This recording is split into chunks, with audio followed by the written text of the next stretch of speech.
Hello and welcome back to the channel. Today we're going to be watching a replay in the Roma, and this is going to be in a ranked game. Okay, so we are currently watching Federico76, and at the moment, as you can see in the bottom left, he's currently running a Stealth and Deadeye build. This is back when, well, before it was even announced that Deadeye was being removed. However, this is still well within when it was happening. Now, he's also got, he's using the Cabera, I don't know how you say the actual camo, but the one that gives you the reduced repair cost, as well as gives you just generally a lot of boosts and a giant beer can on the top. So he's going to be earning quite a few credits from this, and it's just, overall, it's a very, very good way of making money in this game. Now, firstly, you can see there is an Amalfi over there. He's starting off at 39,000 HP, and he has gotten unspotted. Now, the one thing with the Roma shells, although the dispersion, even with Deadeye, isn't the best. Yeah, there you go. 3 nice citadels, 3 hits, 3 citadels, 36,000 damage. The thing with Roma is that it has got incredibly high velocity shells, which mean a lot of the time that doesn't usually happen. So already that was a very nice shot, because many times you will find if you are playing in the Roma is you're actually going to need your target, or at least if you're going for a cruiser. Yeah, there you go, the Amalfi's been left on 2056 HP. If you're going against a cruiser, and there you go, did get a few hits, you are going to want them to be primarily angled, just like this Alaska was, or have a lot more armour, because the problem is with the high velocity shells, although the caliber isn't too high, they are still going to be ripping through things and causing a hell of a lot of damage. So you're going to want them a little bit angled to actually get those citadels, otherwise you'll still get more damage if you actually go through a citadel, because citadel overpens do more than regular overpens, but even so, that is what you want to go with. Unfortunately, it does get some pretty bad vertical dispersion there, so yeah, those all went quite high apart from the one which did get a penetration, but so far you can see this is already going rather well. 48,000 damage, just, I'd say, a very good start of the game. Unfortunately, they have lost their friendly destroyer, but that's still not much of a problem. And it's also quite interesting to see how big this ship is compared to other ships. I mean, you can see the Ochakov next to him, and honestly, that thing is tiny. I mean, yeah, it is a cruiser, but it just sort of gives you the scale of some ships to other ships in this game, which is pretty cool. And okay, there is a Jutland who's currently going over to B, but we do have a Musashi and a St. Louis who are actually covering the B cap. But at the moment, the Alaska Ochakov and the Alabama's giving some covering fire here, as well as Federico and his Roma are all contesting the C cap. So this is overall, it's looking quite good because they are having the advantage in the terms of the number of caps going. Now, whilst we're currently watching and waiting for anything decisive to happen, we'll just quickly talk about what Captain Federico is running. So I'll stick those back on screen for a second. So he is actually using Sansonetti, which means once he starts getting certain things in battle, he is going to be getting some talents starting. So obviously you get a kill and you get an increase of gun range by 8%, as well as you get a it extends the action time of all consumables if you get 100 main battery hits in this, as well as the rapid fire if he gets a Confederate, which reduces the main battery regular time. So basically, the more you perform in this ship, the more you're rewarded and the better you can do. So it's just a very nice commander, and I've only recently got him, because I think I spent about 80,000 coal or something. And yeah, that's going to be quite nice to play, and Federico has had him for quite a while and has been training him on his Roma, as you could see with the amount of skills he's got. Now, unfortunately, this Monarch is going in for a bit of a suicide run because the Alaska and the Monarch both have the same amount of HP here, and it looks like the Monarch is going for a ram. And Federico does try and drop some shots, and I think that probably would have actually killed the Monarch, because that was on the cheek there, which would have probably gone through the Citadel, and because of how close that thing was, dispersion probably wouldn't have been able to cook in there. It's just a bit sad that the Monarch did manage to get that trade and knocks out another ship. Now, at this point, it leaves Federico. He's now the lead ship on here in this cap, but thankfully, the Alaska has actually started reversing, meaning that he can basically just sail on in. And yeah, he's also got support from the Ochakov as well, which is quite great. And okay, there we go. And we got the Alabama coming around the side as well, because you have got the Beijing, and the rest of the team is holding on A, and I mean, there's nothing really wrong with that, because they do have a Jutland which is going to possibly cause issues, because Jutland is a gunboat. However, it does still have 10 kilometer torpedoes, so it can go under the radar rather easily, in the sense of it'll just, it'll be able to drop some torpedoes, especially if you're coming towards them, so At the moment, what the Musashi and St. Louis are doing is probably the best thing to be doing because they're making sure that they're not going to be taking any torpedoes, and this is going to look very nice. There we go, Citadel, kill, and brilliant, there goes the far reach talent, so now he's got an increased range of 8% on his main battery guns, which is just brilliant and will allow him to fire a little bit further across the map. Now, he did also drop me a message as well, because a lot of the time you'd usually want to go for the spotting plane instead of the fighter aircraft, but he did say, because a lot of the time he's been playing, he has just really been, I mean, well, whenever there's been carriers, he's been focused down by them, and a lot of the time he's not had too much fun, so he just really uses that more of a deterrent, and plus, if he's using Sansonetti as well, he does kind of have basically a permanent increase in range anyway. As soon as you get a kill, then he's just going to have an increase in range, and then that should really sort of set him up for the rest of the game, as the spotting plane does give you 20%, so 8%, it's still just a nice bonus to have, especially throughout the entirety of a battle here. Now, when I was watching this at first, I'm thinking, ooh, what's going on here? Maybe Federico had got the ramming flag equipped and he was going for a ram here or something else, but by the looks of it, he's getting his guns ready to... Ooh, getting his guns ready to get the side of this Beiji, and the Beiji is doing the same here. There's just really a battle of attrition here because, well, you're about to see...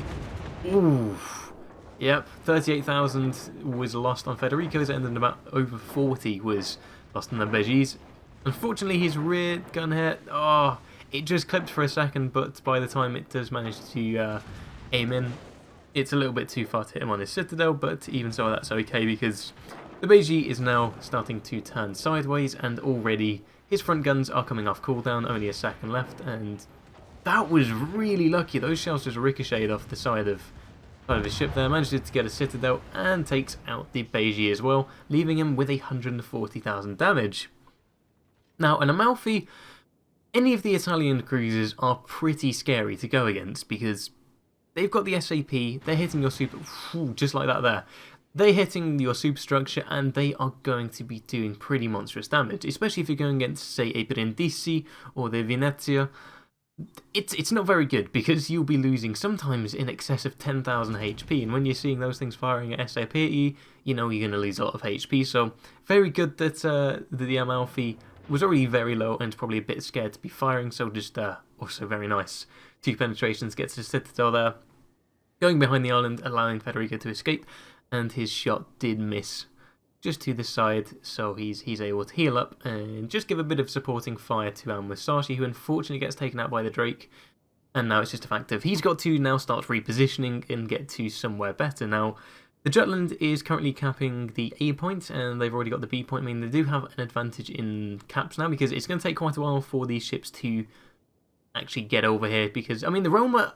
Okay, this is a ship that, even before Deadeye, and after Deadeye goes, I'm still going to play this a lot, because it's an incredibly fun ship.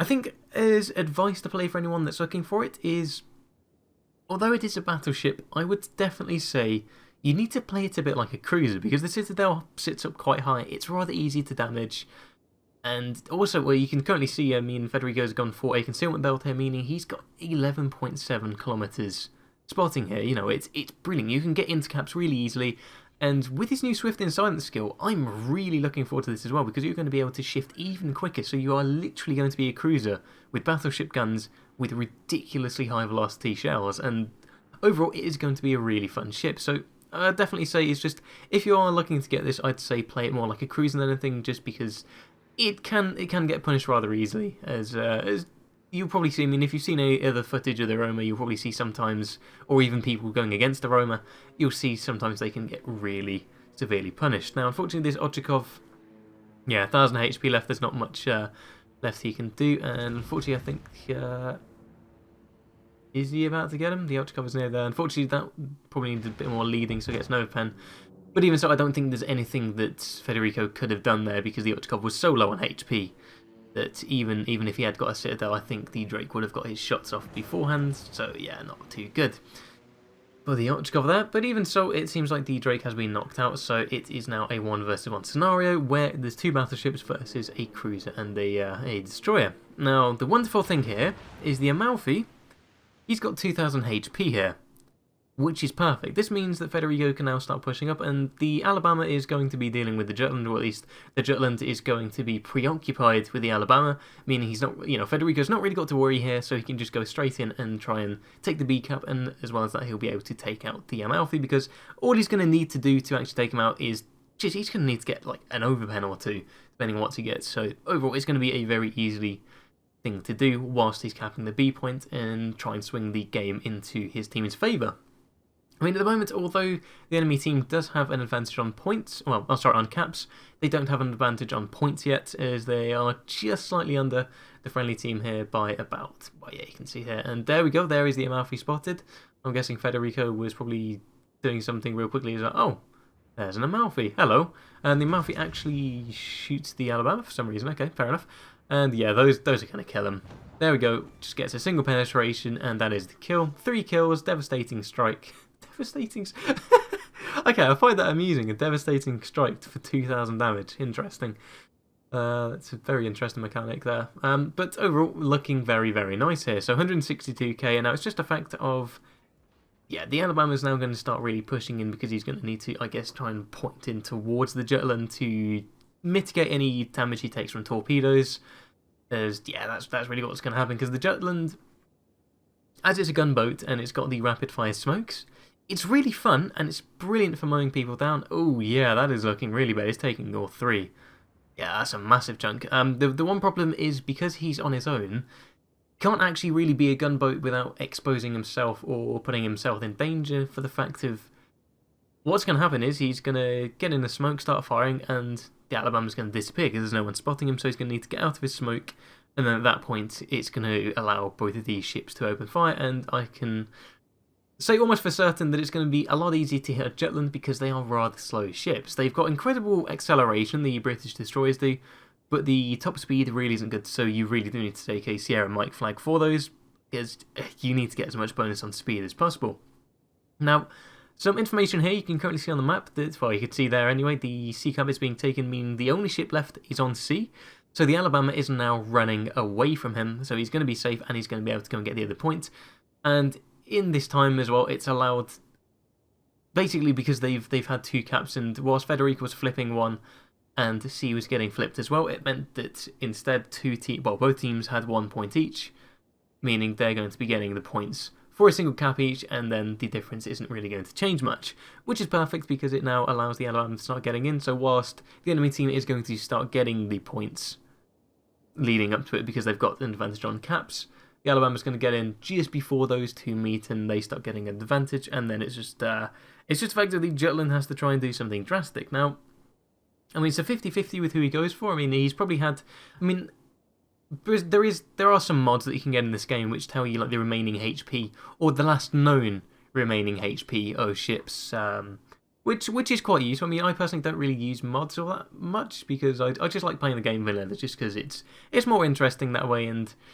But the thing is, a lot of people do run mods, and if anyone on their team has them, they'll know that Federico has got the lesser amount of HP here, so they'll definitely be telling the Jutland, hey, go to B. The Amalfi just got killed over there. He knows he's got a lot less HP, so that's probably where you're going to see, yeah, there we go. He's just been detected, meaning the Jutland is now in his detection range, and since he's at 11.7 detection, there's a very good chance that he's going to be getting torpedoes dropped on him, because the Jutland does have 10-kilometer torpedoes.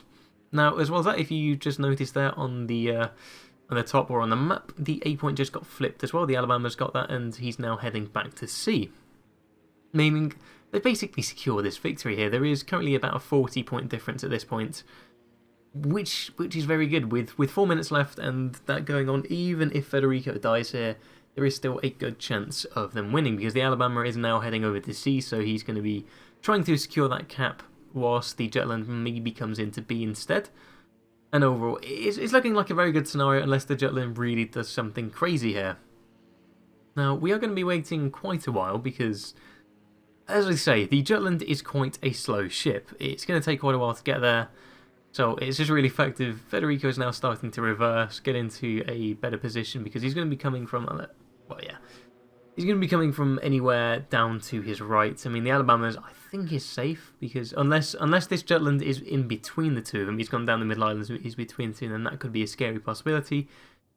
But we will see. But even so, Federico is just trying to make it as hard as possible for the enemy Jutland to get anything on him. So he's just backing up, getting into this corner.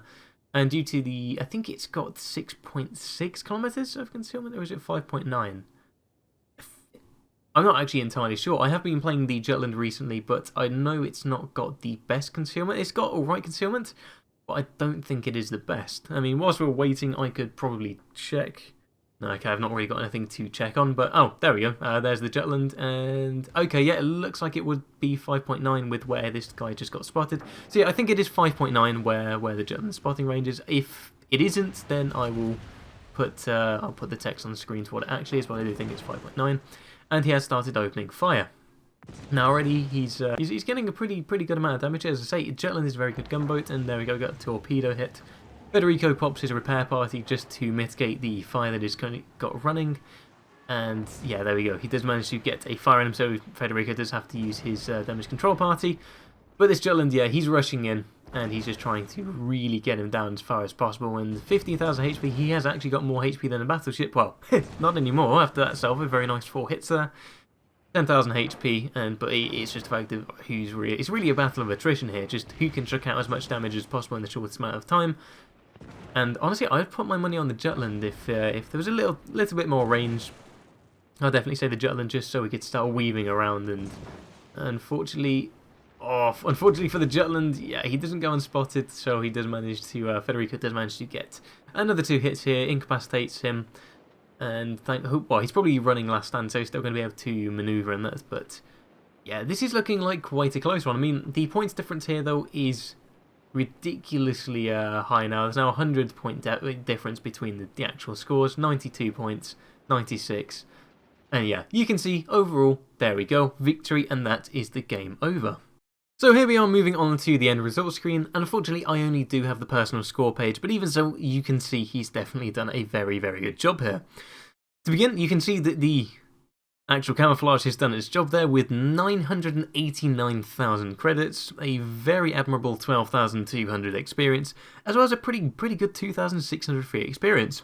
Now for the heroic achievements, he did get the 2,000 damage devastating strike, dreadnought, as well as high caliber, so really good performance. And that high caliber has been, yeah, it's been very well earned with 174,000 damage. So 9 citadels there, which definitely contributed to its 3 kills there, so just under half the team there, which is very good. A surprising number of secondary hits as well, 52 secondary hits, which is quite interesting because you don't really associate the Roma with being a secondary machine, but he got that close in with some other ships, then obviously that really attributed to that number. But overall, I'd say that was an incredibly good replay, and I really did enjoy watching that, and I hope you enjoyed watching this. So that does bring us to the end of the video, and I hope you did enjoy this, and if you did, then make sure to leave a like. But with all that said, I hope you have a great rest of your day, and I'll see you in the next one.